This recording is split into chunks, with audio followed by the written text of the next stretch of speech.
Yohanes mencatat beberapa kali perkataan Tuhan Yesus mempergunakan kata ego eimi, bahasa Yunani, yang merujuk arti akan identitas Yahweh. Ego eimi ini memiliki arti sangat penting dalam pernyataannya sebagai wujud gambar Allah, yakni aku adalah, aku ada, atau akulah. Ucapan ini mempunyai pengertian ilahi karena ungkapan aku adalah digunakan di Perjanjian Lama sebagai penggambaran Allah ketika dia menyatakan dirinya kepada Musa, aku adalah aku. Artinya akulah aku atau itulah aku adalah terjemahan yang dipakai dalam Injil ketika Yesus merujuk ke dirinya. Dalam bahasa Ibrani, nama itu biasanya diterjemahkan sebagai Yahweh atau umumnya diterjemahkan dalam bahasa Inggris sebagai Yahweh dengan vokal yang sesuai dengan kata Ibrani untuk Tuhan, Adonai, yang sering diucapkan orang Yahudi sebagai gantinya. Karena menyebut nama Yahweh yang sebenarnya dianggap terlalu kudus bagi mereka. Kekudusan inilah yang mendorong orang-orang Farisi ingin melempari Yesus ketika dia mengatakan, aku berkata kepadamu, sesungguhnya sebelum Abraham jadi, aku telah ada. Lalu mereka mengambil batu untuk melempari dia, tetapi Yesus menghilang dan meninggalkan bait Allah. Melempari Yesus itu menunjukkan mereka mengerti arti kata yang disampaikan Yesus itu, Yahweh, I am. Dan sebenarnya Yesus tidak berhenti di situ saja dalam menyebutkan kata I am ini, atau bahasa Yunaninya ego eimi. Dalam Injil Yohanes, istilah kata-kata itu muncul 7 kali memperlihatkan identitas dirinya.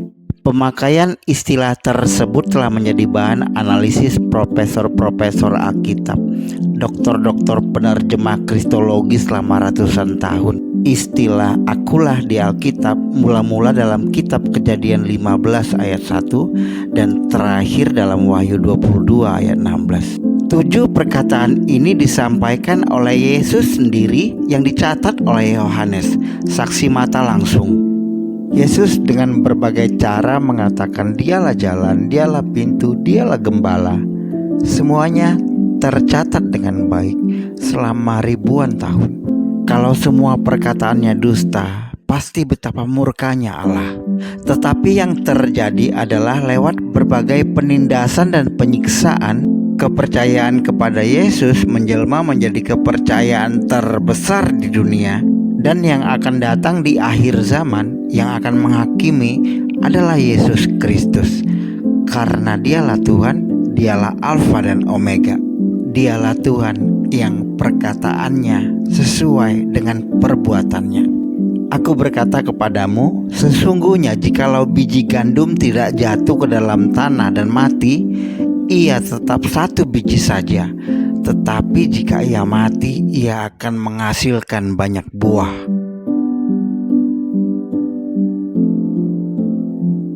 Satu, akulah roti kehidupan.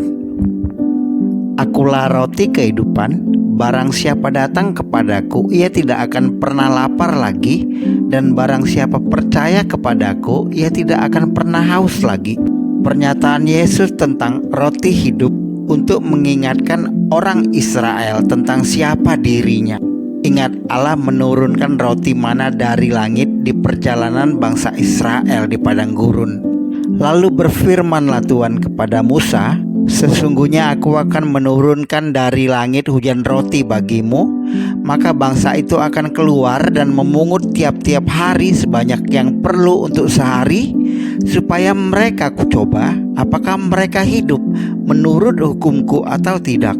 Yesus mempergunakan roti untuk mengingatkan orang-orang Israel akan nenek moyang mereka yang mengembara di padang gurun dan diberi makan roti.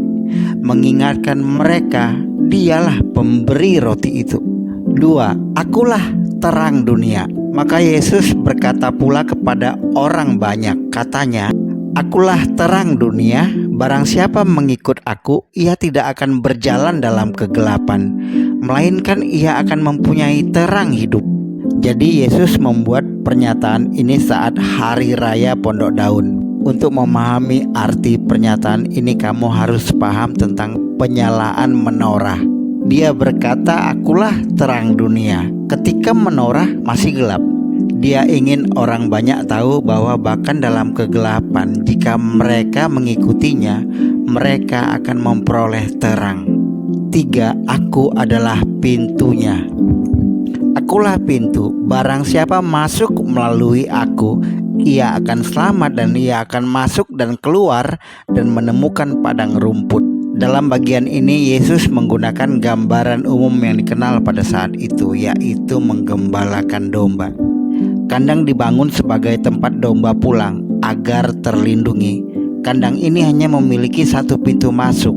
Jika ada orang yang masuk selain melalui pintu, mereka adalah pencuri. Yesus menambahkan membuat pernyataan ini untuk mempertegas. Kata Yesus kepadanya, "Akulah jalan dan kebenaran dan hidup. Tidak ada seorang pun yang datang kepada Bapa kalau tidak melalui aku." 4. Akulah gembala yang baik. Masih berkaitan dengan yang ketiga tadi, ia memperluas gambaran tentang gembala. Tanggung jawab seorang gembala yang paling penting adalah menuntun domba. Akulah gembala yang baik. Gembala yang baik memberikan nyawanya bagi domba-dombanya. Penting sekali untuk mengetahui kenapa Yesus mempergunakan domba dalam ilustrasinya. Mata domba adalah rabun jauh, tapi telinganya tajam mengenali suara gembalanya.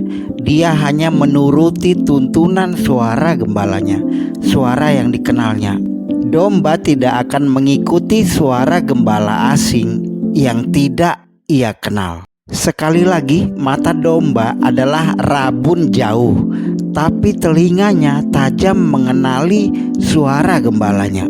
Sangat perlu kita bisa mendengar suara Allah, suara Roh Kudus, untuk mendengar tuntunannya agar kita bisa berjalan di dunia yang gelap ini. 5. Akulah kebangkitan dan hidup.